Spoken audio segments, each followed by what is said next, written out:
Okay, Assalamualaikum and good morning. So today we are going to learn this topic of innovation performance management. Okay, so basically apa itu innovation performance management? Dia adalah all the bila yalah kita nak orang bekerja and we want people to innovate. Okay, we have been talking about people, culture dan sebagainya sebelum ni kan. So macam mana kita nak motivate mereka untuk bekerja dan berinovasi. So tentulah kita perlu sediakan plan, kita perlu sediakan satu sistem di mana kita berikan ganjaran yang sepatutnya. Okay, so that's what it means by innovation performance management. So last week kita dah belajar tentang culture. Okay, so culture in an organisation is very important as it gives identity and a sense of belonging to the employees. So bila you bekerja, katakan you bekerja dengan Toyota, okay, there's the culture of Toyota. So you identify yourself as a Toyota employee. Kalau you bekerja dengan Perubahan, macam itulah. Okay, kalau you bekerja dengan pos laju for example kan, mesti ada culture dia juga dekat dalam tu.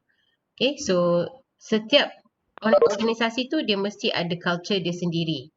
Secara nampak ataupun secara tak nampak, whether it's a visible culture or an invisible culture. At least mereka ada visible culture yang ditunjukkan melalui logo, mission, vision, dia punya statement kan, mission statement, dia punya taglines dan sebagainya. Then of course when you are in the organisation, you will experience the invisible culture, okay? The relationship, you punya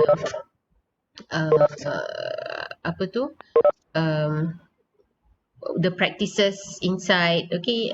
Yang saya ada cerita dalam kelas, I think, di mana kalau Japanese company, dia akan ada exercise every morning, 5 minutes sebelum start. Must start aja waktu kerja 5 minit, selepas tu mesti ada exercise, 3 minutes exercise, okay, dan sebagainya lah, okay. And kita juga telah bincangkan tentang 4 types of corporate culture, okay, the adaptability type, mission type, clan type, and also bureaucratic type culture. Okay, so I hope you understand the chart tu lah, okay. And finally, we also discuss how leadership is very important in shaping the culture of the organization. Okay, especially if you are the founder of the company, you are the person who will set the culture, the future culture of the company. Of course, culture tu akan berubah-ubah from time to time because you will have different leaders. But the founding leader tu usually have the that culture lah. Semalam actually kelas ni I was hoping we have more time for this class. Yesterday I watched a movie, Jobs. Okay, siapa pernah tengok movie tu, Jobs? Ada siapa yang pernah tengok?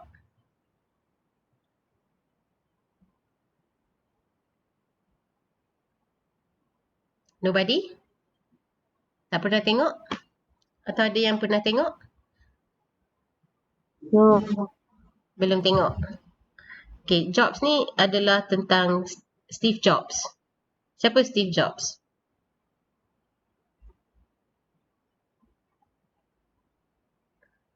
Who is Steve Jobs? Founder Apple. Yes, the CEO founder. Apple. Yes, the founder of Apple. So, bila saya tengok movie tu, I wish we could watch the movie in class, because my last class, innovation class, kita watch one movie about social entrepreneurship. But we don't have time for this class, unless if you agree, we can set one time and we can watch the movie online. Sebab saya ada Netflix, and siapa-siapa yang ada Netflix pun boleh search for that movie. It is a very good movie where you learn many aspects of innovation, termasuklah culture, termasuklah how dia make negotiations, supaya dia boleh, masa dia start up, sebab start up ni adalah companies yang very small companies yang usually start from apa ni, dia punya garage, okay, from home, start from home. That is the actually the first apa ni, macam mana datang perkataan startup tu lah. Okay, so sekarang even startup companies yang tak semestinya start daripada garage pun, small companies yang starting up, kita panggil sebagai startups. So it was a very touching story, especially because I also have a business, and I found with my co-founder lah, with my friend, apa ni, ourselves. So cerita tu memang sangat menyentuh hati lah sebenarnya, because you experience it, and how apa ni, jobs ni dia telah membangunkan company dia daripada awal, kesusahan dia, tapi melalui kepintaran dia juga, how he could bring Apple tu apa ni, menjadi satu company yang besar. Tapi apa ni, di pertengahan jalan tu dia sendiri telah di kick out of the, apa ni, telah dipecat oleh the board of director of the company that he has founded himself. Okay, so masa tu memang cerita tu memang saya rasa macam geramnya lah, macam tu. And how he came back dan memulihkan Apple sehinggalah apa yang ada sekarang. By 1992, Apple company apa ni, dia punya saham dia adalah yang paling mahal. Maksudnya the apa ni, di dunia lah. Okay. Everybody wants apa ni, Apple punya saham, sebab dia telah melonjak naik sangat tinggi. Padahal just a few years back, masa Jobs kena tendang tu, masa tu saham dia memang sangat merudum hingga hampir bankrupt. Lagi beberapa bulan lagi kena declare bankrupt. So if you have Netflix, ataupun maybe you boleh search on the net, you can watch that movie, so you can understand more what it takes for an innovation to succeed. Okay. So leadership is very, very important. So this week we are going to learn about how organizations design performance management system that can encourage creativity and innovation. Okay.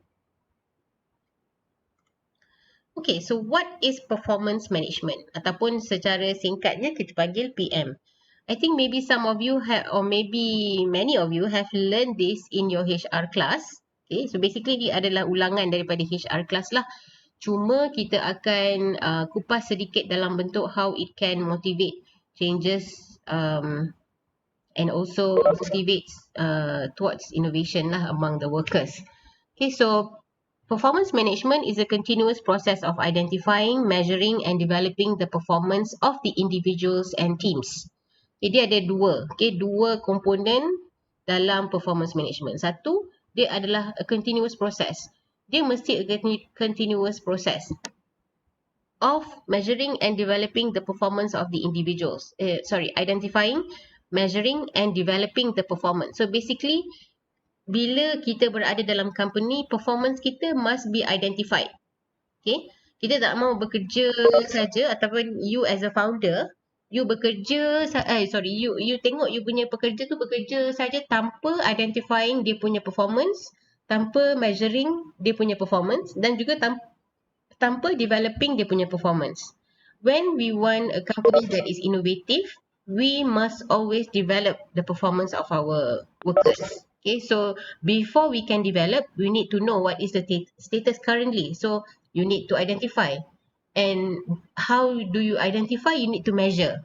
Okay, apa dia punya performance? What is the rating of the, kalau ada markah 100, berapakah, manakah dia telah capai? Okay, nanti saya akan share macam mana company lama saya buat performance this PM system lah. Okay, and another aspect of performance management is aligning performance with the strategic goals of an organization. Satu, tadi PM tu adalah berkaitan dengan pekerja. Okay, kita tengok pekerja, dia punya performance ni macam mana, and how can we develop it. Okay, and then number two, bersambung dengan how can we develop it tadi, bila kita nak develop dia punya performance tu must be aligned. Dia mesti sejajar dengan strategic goals of the organisation. Apa kita punya strategic goals of our organisation? Apa yang kita nak? Okay, what are our strategic goals? So bila kita alignkan performance tu dengan apa yang kita nak capai dalam untuk company kita, so dia akan membantulah to be for our company to be innovative. Okay, kalau kita tak bangunkan pekerja kita, it is difficult for us to take our company to another level. Okay, so why performance management? Kenapa mesti ada performance management? Kenapa tak dia kerja cukup produk yang keluar every month, kita target ada 1000 tu sikit sangat. Let's say 50,000, well depending on your nature of the product lah. Okay, the smaller the more, okay, the bigger the less usually. Okay, but saya pernah pergi melawat company Toyota di Japan. Okay, saya pernah, kalau otomotif saya dah pergi Toyota dengan Mazda. Okay, Mazda di headquarters di Hiroshima, dan Toyota di production plant dia dekat Kyushu lah, dekat tempat saya belajar tu. So what amazed me is that especially Toyota lah, because Toyota is very famous for production lean production system. Okay, I am not sure if you ever heard that. Dulu dekat FEP ada kelas operations management. Saya mengajar lah dulu subjek tu, dan dalam operations management ni kita ada belajar tentang lean production system. So lean production system ni maksudnya bila kita buat sesuatu pekerjaan, mesti ada perkara yang what we call as mudah. Mudah ni is a Japanese word, meaning waste. Okay, so mesti ada perkara yang waste yang akan berlaku. Dia sama ada dari segi bahan yang kita gunakan tu ada waste, ataupun parts yang kita order tu kita order banyak tapi sebenarnya kita nak pakai sikit je, so yang terlebih tu menjadi waste. Ataupun pergerakan kita dalam nak buat sesuatu perkara tu. Okay, kita nak ambil satu benda tu patutnya ada 2 step je, tapi kita guna 3 step. So 1 step tu adalah waste. Okay, so lean production system adalah sistem yang akan eliminate all the waste, all those kinds of waste. So menyebabkan you will order cukup-cukup, ataupun mungkin ada sedikit saja margin untuk you punya production yang you perlukan. So dan dalam ketika buat production tu, you will eliminate all the waste, all the mistakes, supaya you boleh produce produk tanpa banyak defect. Because bila you defect nanti kurang lah kan, you kena produce more. Okay, so bila you boleh produce produk yang enough for the order, okay, tak terlebih. Because kalau kita produce terlebih pun siapa yang nak beli? That will become a waste also. Okay, dan dia akan duduk dekat dalam kita punya warehouse ataupun storage, and it will sit there. It becomes our inventory, dan dia menjadi waste juga. Okay, so I'm so amazed to watch this how Toyota organize dia punya production system dia, well using that lean production system. You imagine dalam dia punya production line, okay, bila buat kereta, dia orang tak buat kereta by type. Dia tak buat kereta by, contohnya kalau katakan buat kereta Azia, okay, so satu line tu buat Azia je semua. Okay, so kalau Azia kan ada banyak color kan, ada kuning, ada apa lagi color Azia, katalah ada hijau kan, ada putih.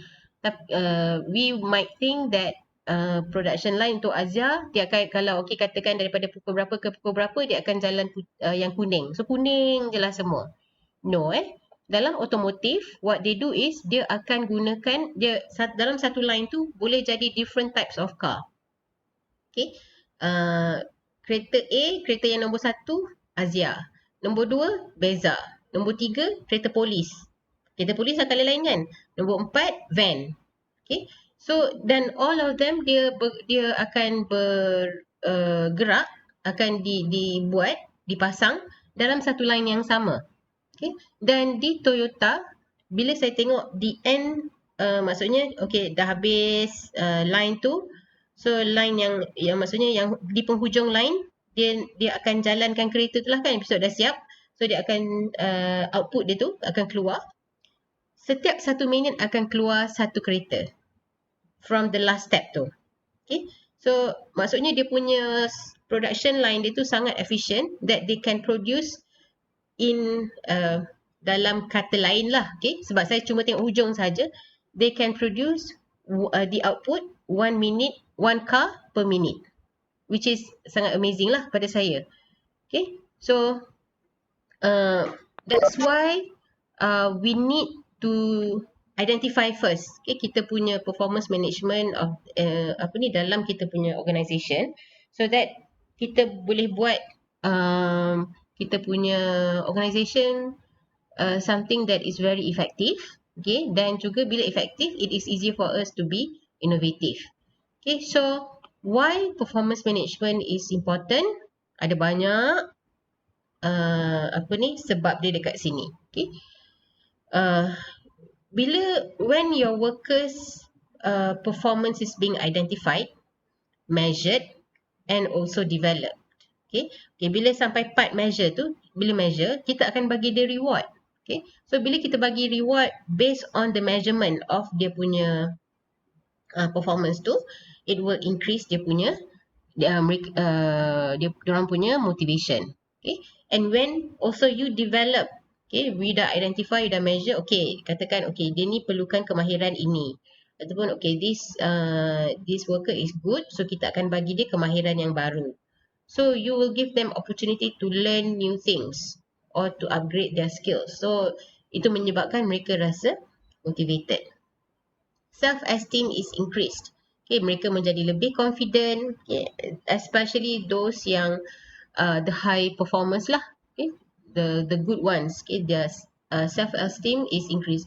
Even though even yang not so performing pun, because you give them chance to improve, okay, by giving them development courses kan, courses yang boleh develop themselves, yang boleh improve themselves, so that will improve diorang punya self esteem ataupun confidence. Dia bukan macam lantak pi lah what you do is bila you dah ada worker yang not so good, you punish them, okay, and that's it.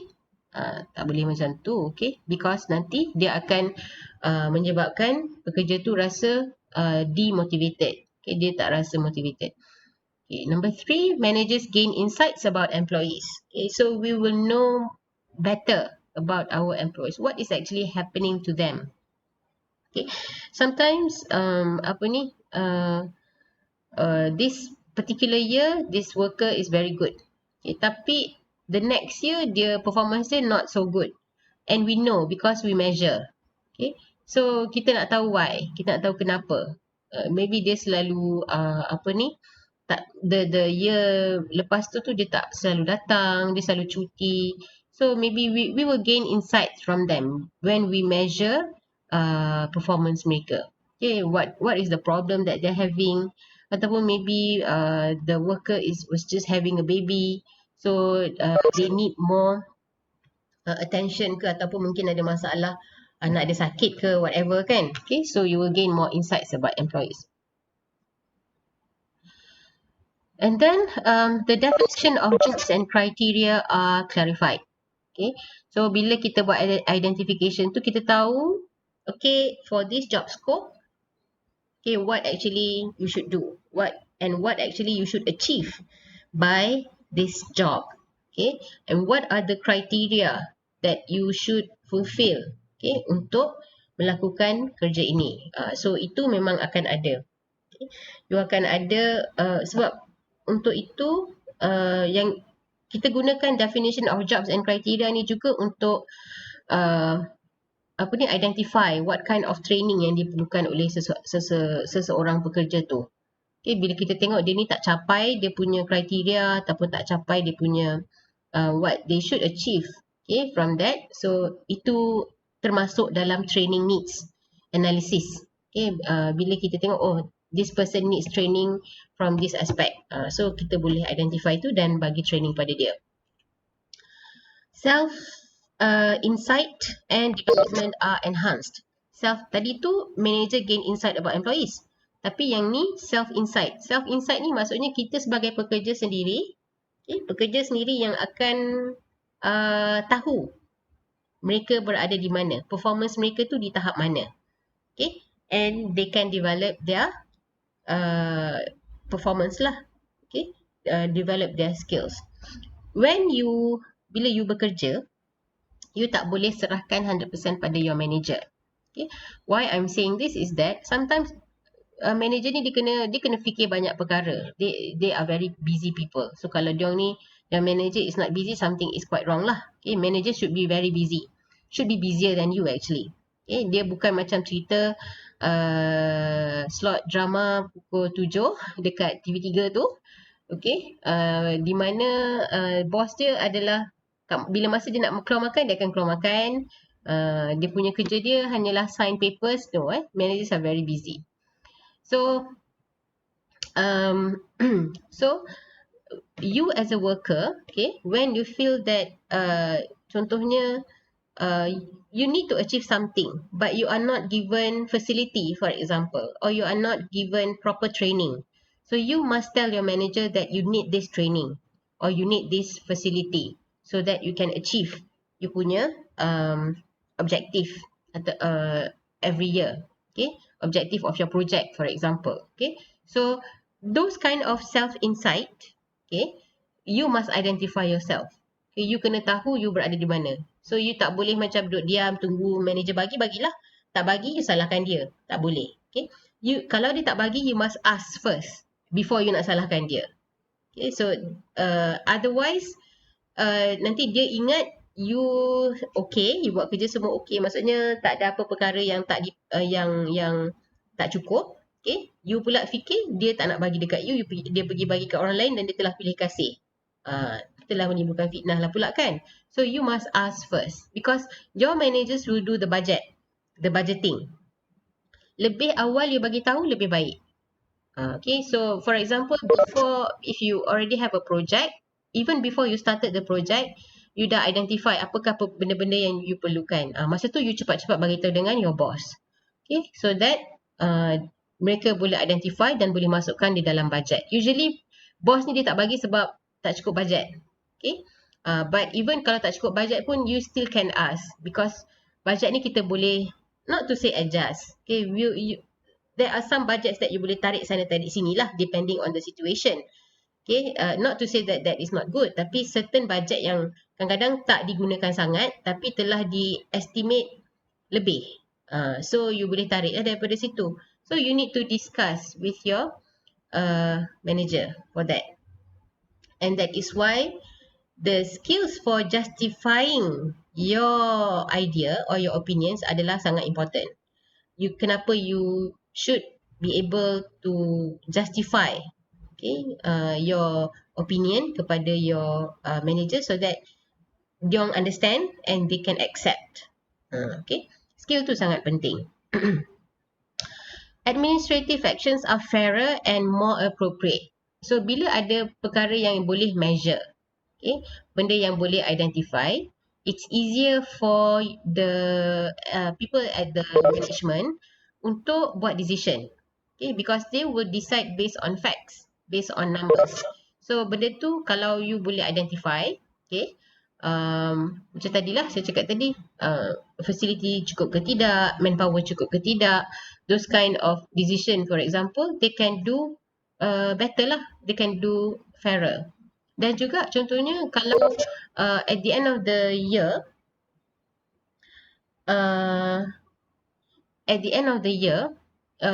whatever that you have done the whole year tu, okay, you akan dikira semula, akan dihisap semula. Okay, so bila you punya manager or you punya top management, dia akan tengok you punya performance based on what you have set. Okay, so dia tengok, okay, dia ni dah capai dia punya KPI. Okay, dia punya key performance index tu maksudnya apa yang you criteria lah. Okay, all the things that you have set, all the organizations have set for you to achieve. Okay, you dah capai, so dia boleh bagi you grade A, B, C, D contohlah. Okay, so based on the grades tu berapa banyak bonus yang dia boleh bagi at the end of the year. So it will be fairer. Okay, because dia tahu benda tu, because benda tu measurable. Okay, so dia boleh bagilah A ke B ke C ke. Okay, organizational goals are made clear. Okay, so bila ada performance management system, okay, organisation kena bagi tahu worker apa kita punya organizational goal, and they have to make it clear. Otherwise, pekerja ni dia tak boleh nak set lah dia punya dia orang punya KPI ataupun dia orang punya apa yang dia nak achieve by the end of the year tu. Okay, so company kena buat they have to make clear of their organizational goals first. Okay, sebagai apa ni, penanda aras. Okay, so workers akan working towards that lah untuk mencapai that goal.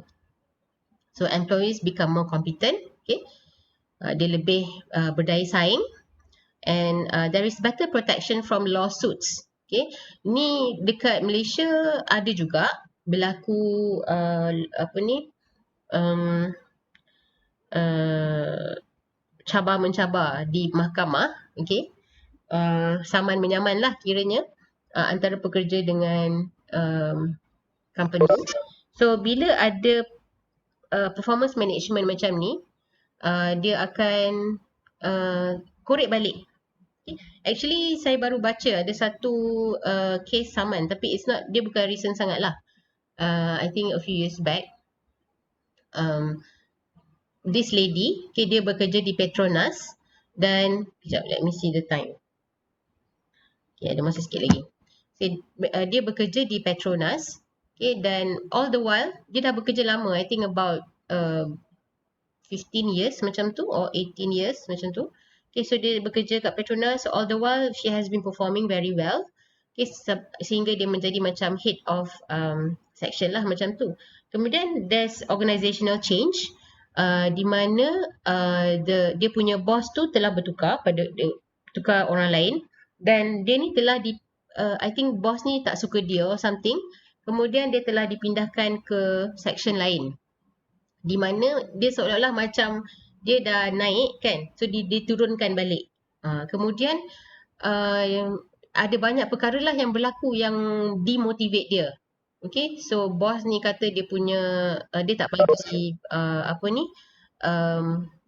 grade yang baik di hujung tahun, padahal dia ni perform, dan macam-macam lah perkara yang seolah-olah ni bos ni buat dekat dia supaya dia ni cepat-cepat berhenti. Okay, and then sampai dia ni telah mengadu pada HR tentang perkara ni lah, tapi HR tu dia buat macam tak tahu je. Okay, dia tak mengambil tindakan yang sewajarnya. Okay, kemudian bila apa ni, sampai satu masa di mana apa ni, berlaku layoff. Okay, dia orang nak buang pekerja, dan bos dia ni telah mencari jalan supaya dia ni dibuang kerja, dan akhirnya dia telah mendapat surat dibuang kerja. Okay, so dia telah pergi ke mahkamah buruh dan telah mendakwa Petronas lah. Okay, Petronas sebagai apa ni, yang didakwa tu, dan kes tu telah berlaku telah berjalan selama I think a few years, a couple of years maybe, dan akhirnya dia menang. Okay, this apa ni, pekerja ni menang, dan dia telah dapat compensation, apa ni, mahkamah telah arahkan Petronas untuk bayar dia I think about 1.8 million ringgit. Okay, to compensate, sebab dia dah hilang, sebab lepas dia dia dibuang kerja tu, selama I think 2 tahun ke macam tu dia tak dapat kerja. So Petronas kena bayar gaji dia selama 2 tahun yang tak kerja tu, dan juga termasuk dengan yang sebelum-sebelum tu lah, apa contohnya apa yang dia patut dapat bonus, tapi dia tak dapat, so yang tu semua kena bayar ganti rugi lah sebagainya. Okay, so bila berlaku perkara macam ni, okay, mahkamah akan korek balik, okay, all the performance management system dekat dalam apa ni, dalam company tu. Adakah dia menepati apa yang mahkamah buat, apa yang company tu buat, menepati the PMS, the performance management system yang telah digariskan dalam company tu. Okay, so itulah, there is a better protection from lawsuits for the company. Okay, Better and more timely differentiation between good and poor performers. Yang ni memang betul lah, kita boleh bezakan siapa yang perform dan siapa yang kurang perform. uh, and more timely ni maksudnya kena pada masanya. So usually mereka akan buat by the end of the year, ataupun depending on companies. Kalau macam company Jepun, dia akan buat dalam bulan March, sebab dia punya starting of the year dia adalah April. The Sakura time tu adalah permulaan tahun dia lah, macam tu. So by March tu dia dah settle all the kenaikan pangkat and all that. Okay. Supervisors' views of performance are communicated more clearly. Sebab kita nak tahu apa yang kita perlu achieve. So supervisor ataupun manager kita perlu bagi tahu kita apa yang kita perlu achieve lah. Okay. Ataupun perlu bagi tahu, okay, this project mesti apa, and then you akan gariskan apa yang you akan buat, what are the steps supaya you boleh achieve the level yang diperlukan. Organizational change is facilitated. Okay, so when everything is in place, so it's easier for the organization to make changes. Okay, so since we have I think a few minutes more, let me saya ceritalah macam mana company saya buat dulu. Okay, so what apa yang company saya, the Japanese company tu, okay, practice adalah kami practice management by objective, MBO, what we call as MBO. So what is the meaning of MBO? Contohnya saya, my last position adalah senior engineer. Okay, so even masa saya engineer pun, junior engineer pun sama juga. Okay, engineer, senior engineer pun sama. So every year, okay, sebelum bermula tahun yang seterusnya, so usually by December or not December dah, by November I think, kita dah tahu apa projek yang akan dibuat untuk tahun depan. Okay, so my boss, the manager, dia akan beritahu lah, so kita untuk yang ini, untuk TV, this is our roadmap. Okay, ni kalau FM tuner, untuk radio, this is your roadmap. Okay, so kita ada roadmap masing-masing for and what we want to achieve by next year. And kita dah ada projek apa yang kita kena buat. So well, depending on my position lah masa tu, whether I'm a senior engineer or a junior engineer, so saya akan set apa yang saya nak achieve based on the goals yang dah di-set oleh organisation saya, company saya. So saya sendiri akan tulis apa yang saya nak achieve. Okay, that is what we call as management by objective. Objective tu adalah apa yang kita nak achieve at the end of the day. Dan management of MBO secara the whole thing tu adalah you set yourself, bukan your manager yang set. Okay, so you akan set yourself and then you akan consult dengan you punya manager. Do you agree? Okay, with this setting. So katakan okay, untuk saya ada a few project, untuk project ni 20%, untuk project B 30%, untuk projek ni berapa persen. So dan dalam tu pun ada pecahan dia juga, saya yang akan set sendiri. So saya akan bincang dengan manager saya, mana yang dia tak berapa setuju tu kita akan adjust apa semua. Dan basically the basic idea datang daripada saya. Okay, so come next year, okay, so saya akan buatlah seperti mana yang saya dah tahulah apa yang KPI yang saya dah set tu. So saya try to achieve. So by the end of the year, okay, sebelum mereka menentukan berapa banyak bonus yang saya boleh dapat, okay, atau maksudnya basically measure my performance lah. Bonus tu cerita lain. Measure my performance. So dia akan interview saya balik. Okay, so dia akan tanya, what have you achieved? Okay, so masa tu kita buka lah balik apa yang kita dah set tu. Okay, yang ni dah achieve, yang ni dah achieve, yang ni tak achieve, yang ni dah achieve, yang ni achieve separuh jalan. Okay, macam tu lah. And you give marks for yourself. Okay, so you give mark for yourself, and then your boss pun akan bagi marks based on apa yang dia tengok lah. Because dia observe you the whole year, so dia akan tengok and then dia akan bagi you the rating. Okay, so dia sangat systematic sebenarnya, because you tak boleh salahkan boss you sangat, because you sendiri yang buat objektif tu, dan whether you achieve it or not, it is up to you. Okay, So by the end of the year, kalau you yang tak achieve apa yang you dah buat, apa yang you dah set, so kena kat diri you sendiri balik lah kan. So I memang sangat agree dengan MBO lah, because dia akan membuatkan pekerja tu fikir, dan dia akan juga membuatkan manager ataupun the supervisor tu kena bagi clear cut apa yang kita nak achieve by next year. Okay, apa yang kita nak, apa kita punya objective by next year. So it's easier for the workers untuk set their own KPIs ataupun their own objectives. Okay, setakat ni ada apa-apa soalan?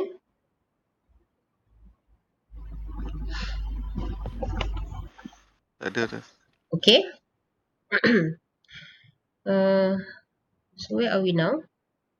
54. Ada sedikit lagi masa. Let's go to the next one. So what happens kalau PM systems are poorly implemented? Okay, apa akan jadi kalau PM system tu ada tapi it is not being implemented properly? So increase turnover. Turnover ni maksudnya orang akan bersilih ganti keluar, akan quit, dan you kena ambil orang lain, orang yang baru. So implikasi dia kepada company adalah you have to spend more because you need to recruit more new people, you need to train them again. Okay, dan dia akan membuang masa dan juga membuang tenaga dan buang duit juga. Okay, and use of misleading information. Okay, you akan if it's poorly implemented, which means one of the possibility ada